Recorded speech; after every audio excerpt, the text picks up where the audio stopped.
This is TOS Television, your digital first Pan-African news network. I am Abigail Ukmade, and this is Africa Now. At least 17 residents were killed, 59 injured, with hundreds of buildings razed in an explosion in Ghana's rural western region on Thursday.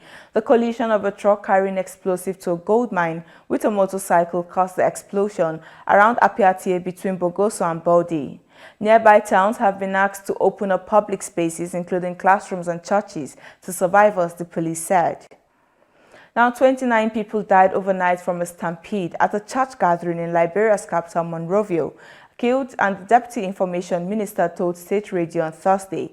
According to witnesses, the stampede began after a group of armed men with cutlasses and other weapons rushed the crowd in an attempt to stage a robbery. President George Weah has declared 3 days of mourning. He also said regulations should be put in place to ensure services were held in a safe environment.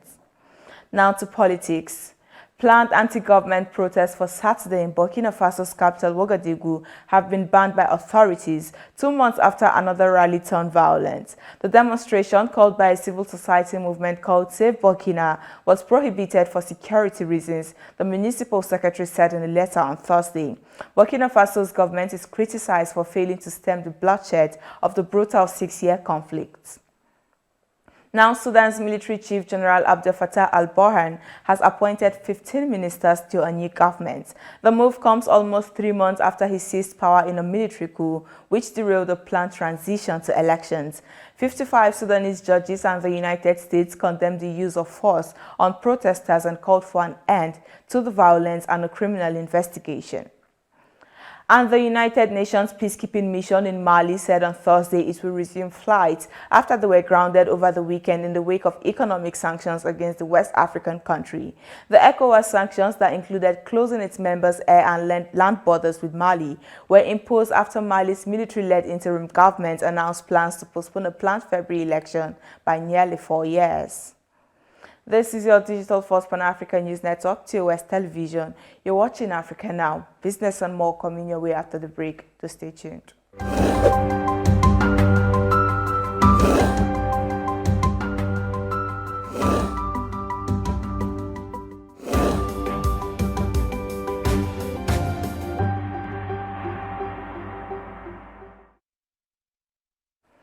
Welcome back in business.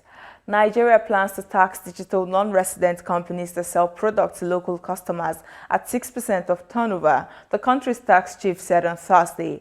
The development is part of fiscal reforms to boost revenues and diversify the oil-dependent economy.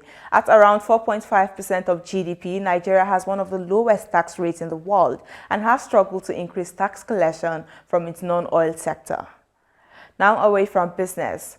The breakaway Republic of Somaliland has warned that the federal government of Somalia against meddling in its internal affairs and hindering its struggle for recognition.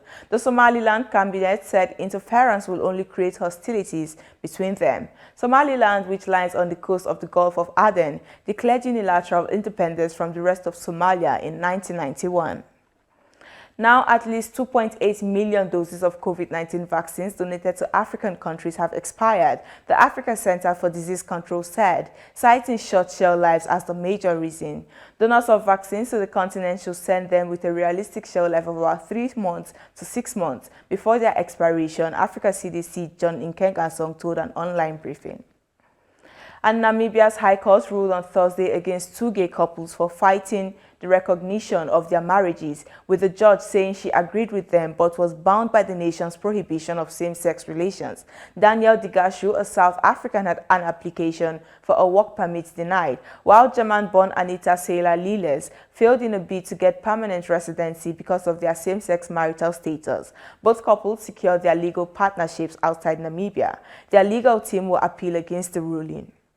And in sports, Cricket South Africa has charged the men's national team coach Mark Boucher with gross misconduct after he was accused of racism by former teammate Paul Adams. Boucher, in a statement, said he looks forward to dealing with and defending the allegations which have been made at the hearing in due course. And that is it on Africa Now. For more updates, to visit our website at www.TOSTVNetwork.com.